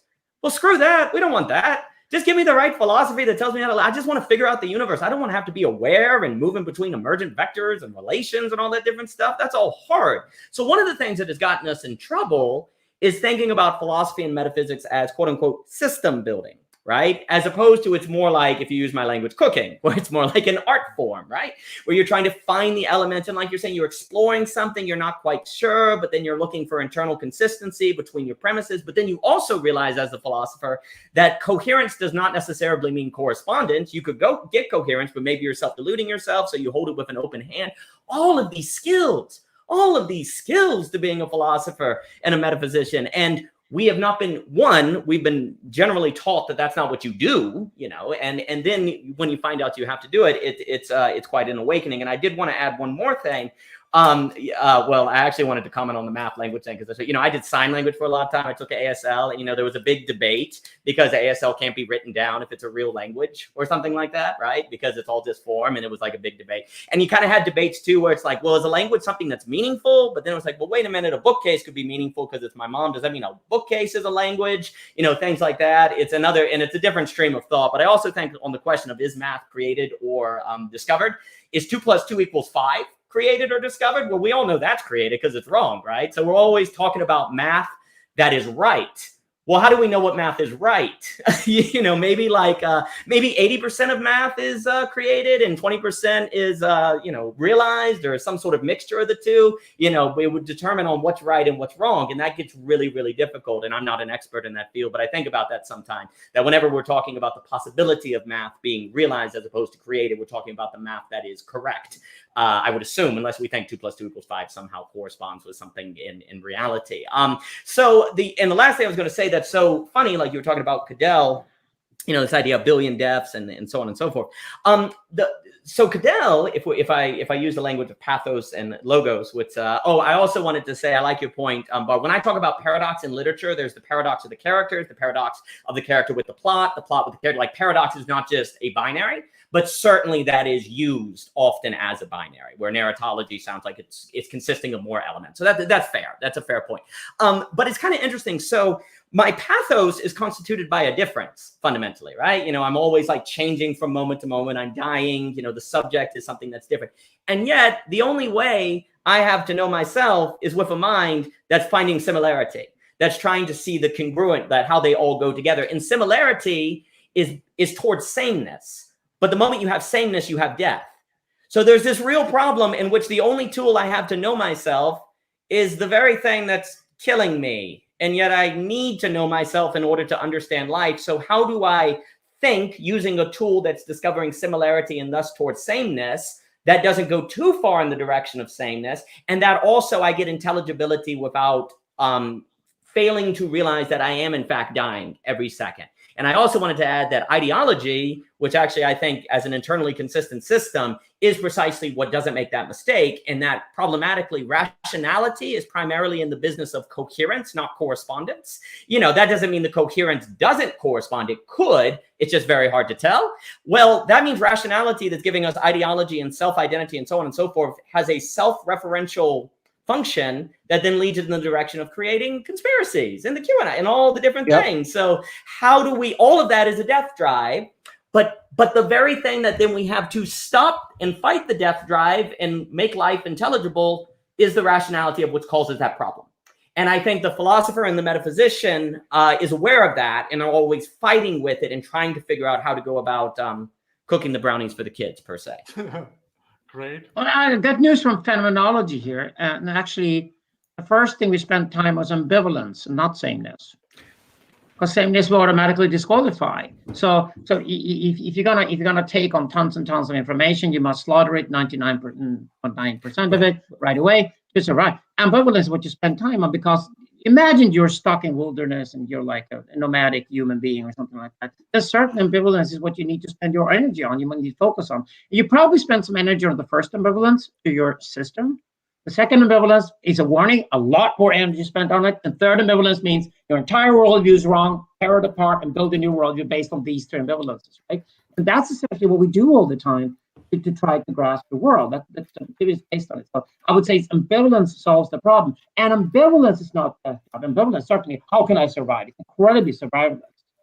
That's what we do spend our time on, actually. We start doing phenomenology in the lab. That's the first thing we discover. Sure.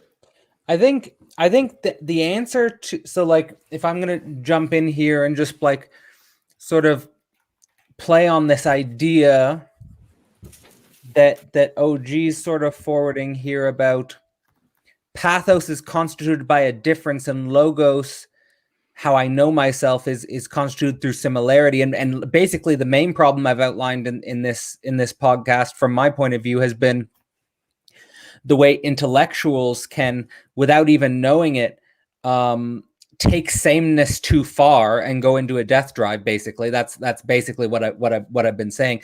I think how I've personally dealt with this problem and maintained my intellectual I'd say, commitment and fierceness, is to realize that the unconscious is an intelligence. The unconscious is intelligent. I refuse to use the word unconscious. Like I call word. it subconscious. That's fine, Bard. It's much more, because subconsciousness is active. If you're going to make unconsciousness active, you can't call it unconsciousness any longer. Let me just make the point that in my conceptual understanding, the unconscious is intelligent, and if you're willing to bring your, say, rational egoic consciousness into contact with your unconscious intelligence, it is a difference, but that difference contains such a wealth of authentic interpretation and meaning about yourself, which is happening autonomously, that if you're willing to be in constant relationship with it, that you're never going to find yourself in a total self-sameness. And two, you're never going to be bored, because your unconscious is always interpreting and meaning making on its own accord. So you just have this, you're basically in touch with you're in touch with yourself. And when you're in touch with yourself, you're never dead, which means you're never self-similar. And at the same time, you're with yourself. So I think that in some sense solves the problem of the relationship between pathos and logos. But I think the reason why many scientists in particular who try to become metaphysicians fail in this endeavor is because they think the only intelligence is their own rational ego. So if they think the only intelligence is their own rational ego, they're not willing to submit to anything else. And the only reason I discovered this was because I realized that no matter how intelligent my rational ego was, I would run into problems which absolutely transcended me in sexuality. It didn't matter how intelligent I was, my rational ego, I would run into problems in sexuality that absolutely annihilated me. So there must be some more intelligent force inside of me that I have to submit to. But do you think sexuality is mainly intelligent? Because like what you're describing with the subconscious, I would probably use the metaphor of what is the game? Racquetball. Do you know the game racquetball? So you play it up against the wall, and you're running from place to place in order to shoot the ball back. Okay, is the wall intelligent? So intelligence means like a form of processing which alters itself depending on what scenarios it receives. I would say the subconscious rather is a big fucking wall of evolutionary, and even before that maybe like physics-based data, which we are encountering when we interact with the subconscious. So I would put a big gap between your intellectual endeavors and your ability to translate them to your sexual endeavors, because the sexual endeavors are pathic. They have nothing to do with how much you can think about sex. You have to be in the situation. If you think too much about sex, your blood will go to your brain and you will be impotent. So they are very, very different, the two of them. Yeah, we disagree on this fundamentally. Okay. So let me just for a moment. Perspective. Let me just for a moment. So what we're doing, we're four individuals relating. Now, the mind, as OG said, is going to tend towards wanting similarity, but pathos is constituted by a difference. Now, a difference has emerged here between us. Now, the mind is going to view it as a negativity, that a difference has emerged between us. But I'm saying we need not see this difference as a negative. We need not see this as a negativity that we need to resolve right away. We don't need to resolve it. I'm a third one. I'm a third disagreement. Can you handle that? Absolutely. Okay. The reason why I got so fucking tired of the consciousness on consciousness division was that there isn't a box of secrets down there that we sort of go into and try to make sense of with our consciousness. It doesn't operate that way. Subconsciousness is the state of things. Do you agree with the racquetball theory? the racquetball metaphor. You're playing up against it. Wait. So subconsciousness is not against consciousness itself. Subconsciousness is something very, very fluid, the way actually our brains basically operate in their relations to the outside world, or our bodies do for that matter. And subconsciousness can then be divided into different things. What we do is that we do experience things, we do process them slightly, we make up stories about them called mythos, we then lose them somewhere, we lose sense of them, we might remember parts of them, and we go back into that again. There isn't a clear split between consciousness and unconsciousness. That's a myth. Okay, so I would argue, and only through language do we get a sense of, and then we come into the mythos that we actually can make sense of things. We do that through language. Right? So I would argue that you can't make up stories, that stories already exist, and we are, well, like whenever we are creating something, we are making basically an archaeological process where we are digging things out and incorporating them into a new paradigm. So I wouldn't necessarily see the subconscious as a separately intelligent process, which I think you agree with. But the thing I was really trying to understand, and I might have misunderstood you, Kettle, but I don't see sexuality or pathos as an intellectual pursuit. I actually divide the two, because when I was overthinking about sex when I was a teenager, I had a hard time being sexual. So I had to separate the two in order to let my pathic side express itself. So what would you say about that? Okay, the way, if you take Nietzsche's will to power that we split, Söderqvist and I split, right? We split it into will to intelligence and will to transcendence. And then we put the category will to intelligence next to the logos. And we put the will to transcendence next to the pathos. So the pathos they'll constantly irritate the logos, and the logos can never be fixed. Yeah, but I'm interested in hearing Kettle's perspective on it, because like can you hear him? Can you hear me, Kettle? Yeah. You're the relationship between these two. So it's simply that when I pay attention to the content, the content of my unconscious, in my view, is not simply wild animal instincts or biological in nature. I'm saying it's a symbolic intelligence of its own. My unconscious is a symbolic intelligence which is interpreting, which has its own realm of meaning, and it in some sense is the different. Like let me give you an example of like how I'm interpreting this split. It's like, when we go to a conference. Mm-hmm. And you go to the conferences and you're listening to the talks, but they're really not that interesting. And the really interesting talks are like at the bar after the conference. It's like, that's like the difference to me between the pathic logos and the logos that's disembodied. It's like the really interesting talks are not during the presentations. The really interesting talks are afterwards at the bar with your, when you're getting together, and you know what I mean? But that pathic logos, when you're just at the bar with your friends, just chopping it up, that's not what's written in the papers. That's not what's on the PowerPoints. When you describe how the conference was, you're just describing the disembodied logos. You're not describing the logos which was pathically enacted. So I'm saying being in touch with that unconscious interpretation, that unconscious intelligence, is, I think, the key to stop your mind from constantly trying to put yourself into a death drive, to stop your mind from constantly trying to get self-similarity. You don't need the constant self-similarity. You can be in touch with an intelligence inside of yourself, which is always going to present you with a difference. Okay, so how do you define the difference between being and intelligence? Because that's what my problem here. Because what you're describing with the subconscious sounds to me like it's a being. It's something that exists. Can I propose something? One is intelligence on its own. One is intelligence with transcendence. That's the way I describe the two words. You can turn it around and say mythos is the same thing. You go to really mediocre theater performance, it's very cliched, you hate it, and you got mythos, right? And you go to fucking Shakespeare play with some of the best actors in the world, it's mythos with the pathos.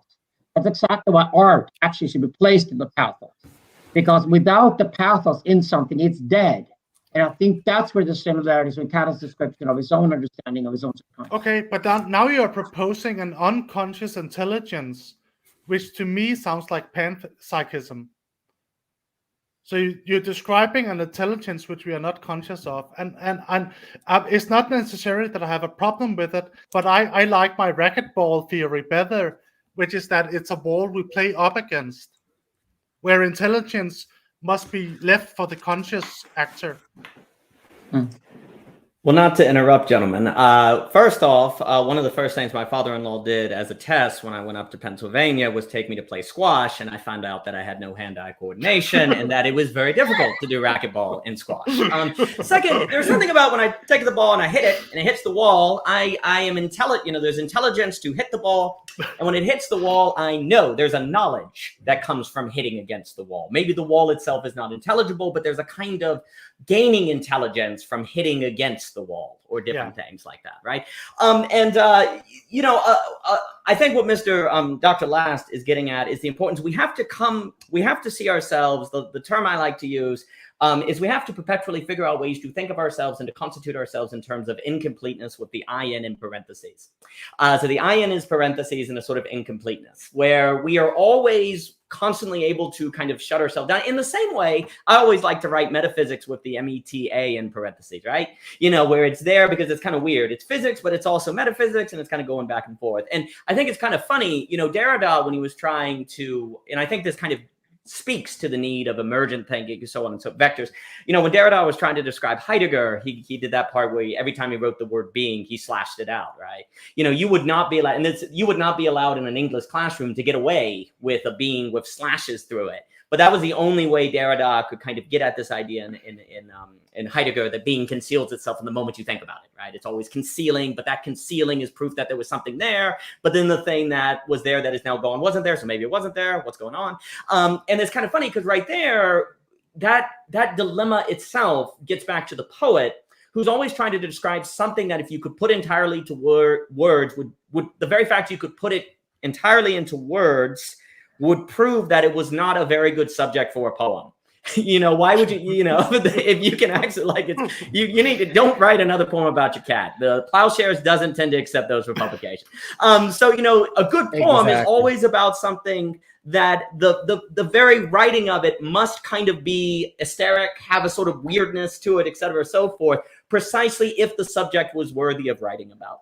So likewise, if the sense of completeness that you have is worthy to have, it must be an incompleteness with the in parentheses. And I like to say that with the parentheses, because if we just say incomplete without the parentheses, well, then we're kind of, it sounds like or looks like on the paper like a mistake, or like there's nothing there. And so I like the in because that kind of captures. And I think ultimately, you know, when we talk about metaphysics in general and a lot of the subject, there has always been the dilemma of the language. How do you talk about it? Maybe we should just go to pure mathematics to do metaphysics. But the moment we do that, it's reductionist and we're leaving out the experience of the human being. What do we do?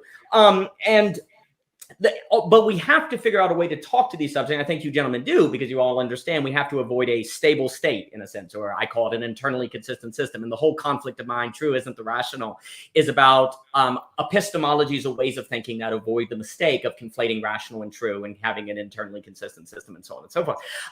So we need to think of ourselves in terms of incompleteness, because ultimately what our brains want to do is it wants to make the map equal the territory. But the moment you do that, you can't use the map because it's the size of the territory. It's like the great Borgias story where, you know, if you had a map the same size of the territory, the moment you unrolled it, everyone would die because it would crush them. But the brain wants a map that equals the territory. Yeah, I'm, you know, I was struggling on pronouncing the word a moment ago, so I might be mispronouncing names. But our brain wants a map that equals the territory because then we did it. We have a map that equals the territory. But it would be useless, right? I guess it's that box line that all models are wrong, but some are useful. So, you know, we need to find a model of reality that's useful that we understand is wrong. But the moment it's wrong, there's a nervousness that it's not useful because it's wrong. Oh, my gosh, what do we do? So we have to I mean, what Dr. Cadell, and then I'll pass it on. What Dr. Cadell is, I think, so critical on is we have to come to terms with learning to live with this essential tension, these kind of tensions. Like basically, if you're doing philosophy and you're not nervous, you're doing something wrong. Yeah, sure. You know, you're doing something wrong. And also on that point, when I think about my relationship, because when I think like whatever word I'm using, even if you disagree with the words I'm using, that's not the point even really. It's when I'm actually concretely in touch with this intelligence inside myself, it's an intelligence that doesn't want to stop. Like this intelligence inside myself doesn't want to stop. It keeps going. It's fine. It's enjoying itself. It's like it's at least that's my relationship with it. So when the intelligence of my mind, which wants to make everything self-similar, when it's not in touch with that intelligence, it again has this tendency to make everything a one and make everything the same as itself. And my only saying is with this unconscious intelligence, you if you're in touch with it, it's kind of like I don't know if perpetual motion machine's the right word, but it's an épercy moave. It's something that keeps moving. Yeah. Isn't this what drive is? It's drive. Yeah, it's drive. Yeah. And precisely what I'm describing here is the difference between desire and drive, where desire can easily turn into a death drive, whereas drive can just operate on its own just fine. Yeah, because drive, this is why desire is tied to language in Lacan, for example, whereas drive is not. That's the difference between. And this is, of course, also the difference between symbolic and imaginary. And outside of those, you can have instinct and transcendence as well, if you like. But fundamentally, if you work with drive and desire, you work with the non-linguistic, which is the drive, and the other one, the linguistic one, is the desire. There's one small point. Like, first of all, it's Italo Calvino who wrote A Dream of a Perfect Map, not Borges. But Borges has the story about the infinite library, and I think you might be confusing the two. He has one called The Exactitude of Science, where he's critiquing the idea of the science and the map equal in the terror. But you're correct. He also does have the Library of Babylon. That's a tremendous story. Like the story, Italo Calvino's story is like a king decrees that a perfect map has to be created. Yes. And the map overtakes the city, and people start living in the map instead of the city, which is basically a really, really good parable for what science is trying to do, or the impossibility of science. The other point I wanted to make to Kettle and Bart's discussion is that I completely agree. But with the idea that when we are engaging with the subconscious, it seems like it has an intelligence of its own. And it seems like it's even more intelligent than us.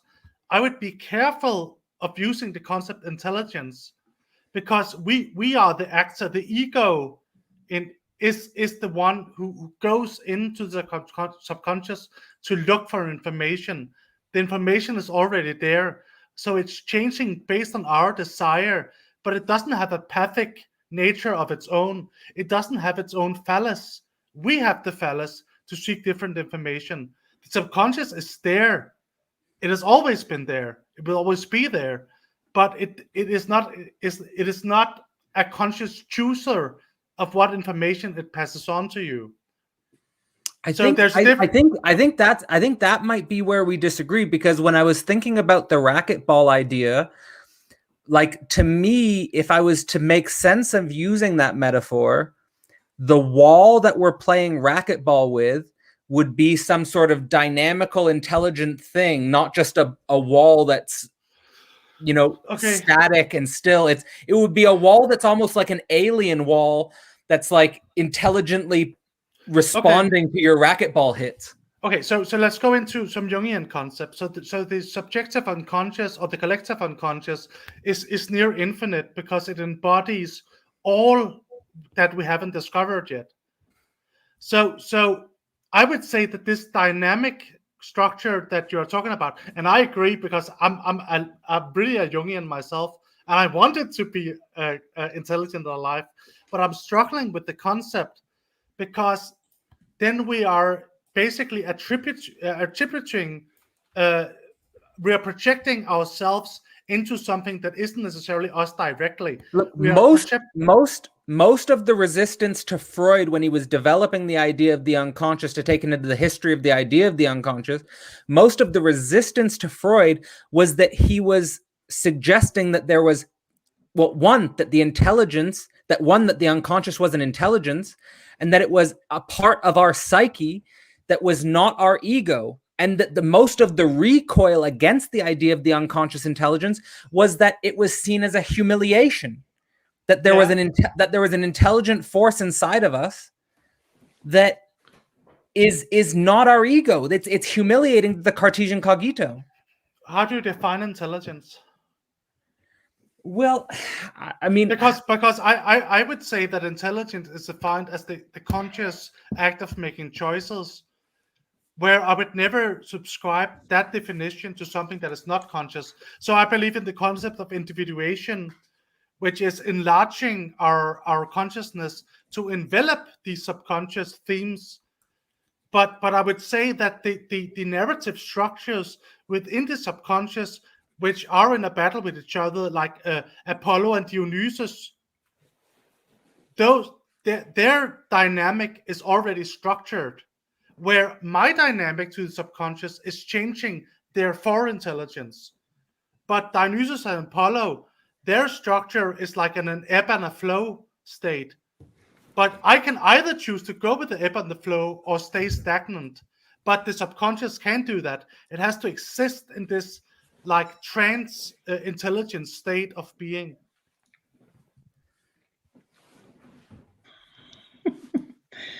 Okay, and I just put the ego at the very end of the process all the time. I don't think the self exists any more than a little empty thing at the end of it. And you can't solve the problem, you just skip it and wait for the next day. That's the only time a sense of self is really required.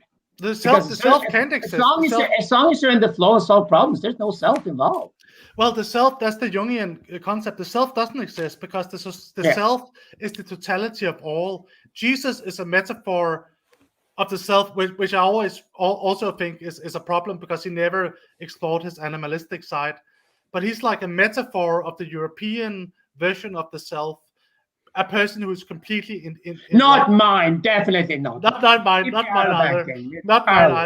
But I think the difference is that I have sex to begin with. Like the dialectic differences in the subconscious are in a state of eternal equal conflict, where we can choose: do we listen or do we not listen? The subconscious doesn't have that option. So that's why I would call us intelligent and the subconscious non-intelligent. All right. Well, let's start to think about wrapping this up in regards to what we're trying to achieve here with Return to Metaphysics. I'll sort of return to the idea that I used to open, that metaphysics is, metaphysics primarily, or at least traditionally, classically, is related to categories of the understanding, the categories we use to make sense of being, to make sense of the physical world, to make sense of the natural world, however you want to label it. That there were two giants of 20th century philosophy who seemed to take polar opposite positions on metaphysics. You had Heidegger, who emphasized a return to being in the world, Dasein, and saw metaphysics as a threat to silly life and the being in the world. And then you had another figure, Gilles Deleuze, who saw himself as a pure metaphysician and really went to an extreme degree, inventing new categories and inventing a new way to conceptualize our reality. And I think that for my relationship to this conversation, we were really playing with the categories that seem to resonate most deeply with us in this moment. We experienced, or at least I experienced, categories, the ways in which that we can sometimes struggle to understand each other because of our different category systems. And yet I also saw our capacity to try to link and try to understand each other as best as we could. And I think the ethic I'm taking away from this before I pass it on is that we have to be able to think with negativity. We have to be able to endure difference We have to learn how to see difference as a positivity. I think that's, how I, to some degree, understand negation of negation.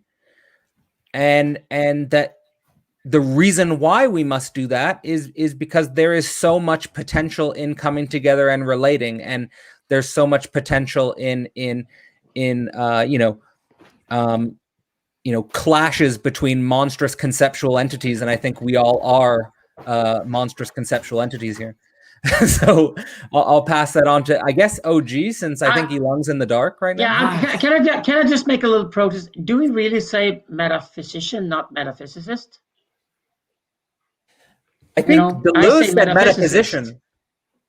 No, that's horrible to me, because we're not doctors of doctors. We're metaphysicists trying to go beyond physics. So metaphysicist will make sense. Yeah, it's a little bit neurotic. Physicist. Ooh, yeah. I was just quoting the passage. Metaphysicists. I was just quoting the passage. That's the tyranny of English classrooms yet again. Giving it unbelievable. Gosh darn it, those tyrants. I'm gonna write that down. But well, since I wanted to say, I lost it. I was gonna say he was right about the story. The Borges stories where they make the map, they don't unroll it, they take it up to the mountain and burn it down. So Elung, well done. You get the glass bead. I will hide my face in shame. Alas, alas. Elung, you were right. There you are, my friend. Exactitude of science is where they make the map, but they take it to the mountain and burn it. And then they don't have a map. The story you referred is where they unrolled it. So you can have my glass beads. Alas. A few things on the subconscious that I won't get into is it makes me think a lot about Augustine in Confessions exploring memory, and how memory has this kind of big role in our relation to this bigger self, this idea of a bigger self. But in Augustine, it's kind of weird because memory also becomes future.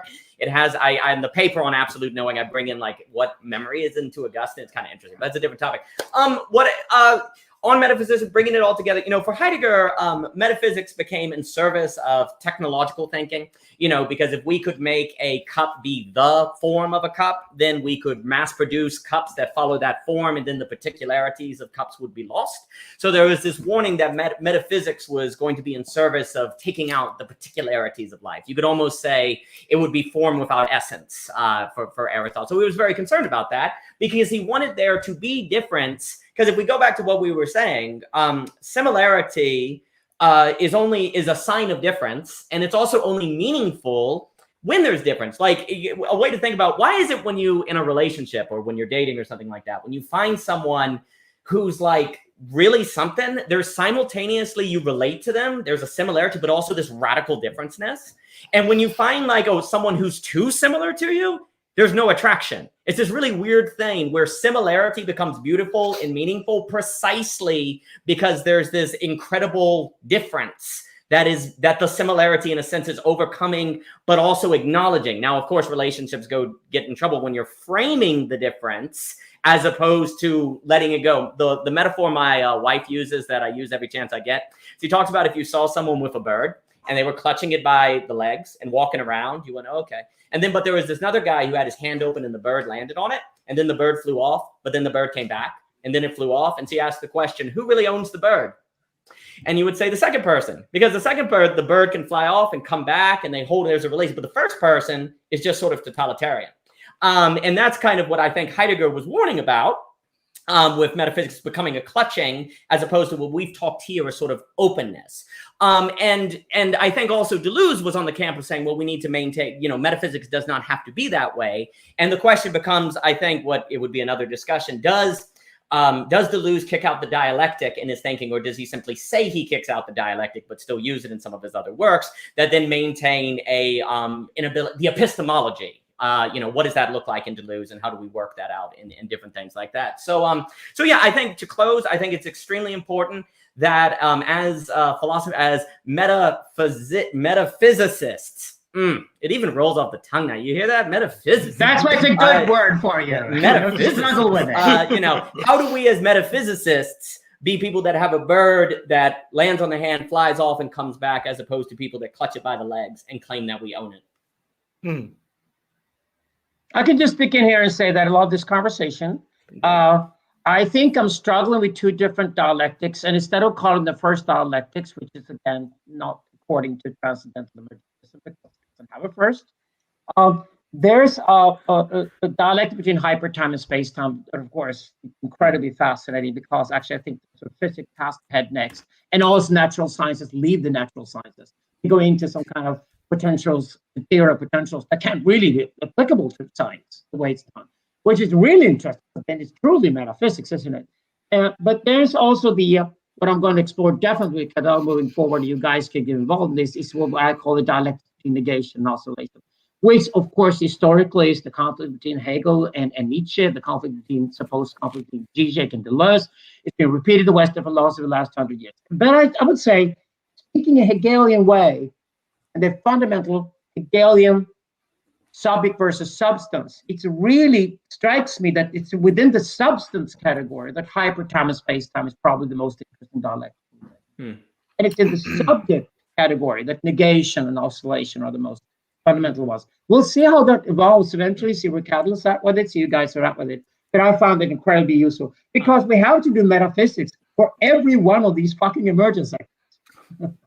That's how big it is. Yeah. All right.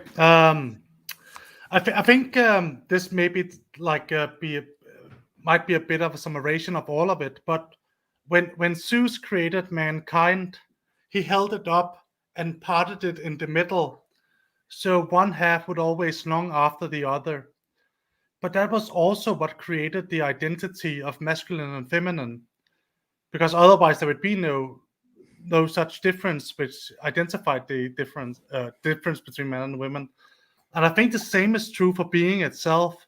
I think we have to take in identity just as much as we take in difference. And if we combine those two, we will have a symbolic marriage between Dionysus and Apollo, or sun and moon. So I think we have to embrace difference. We have to embrace the lack.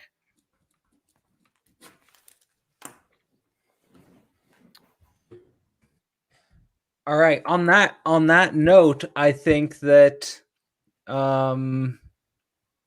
perhaps many metaphysicians in the past tried to obfuscate the difference and the lack, but that's a good place to end it. So thank you all for joining me, and thanks for this conversation. Return of Metaphysics. Finally, thanks for everyone who was joining in the chat while we were live, and I'll see you all next time.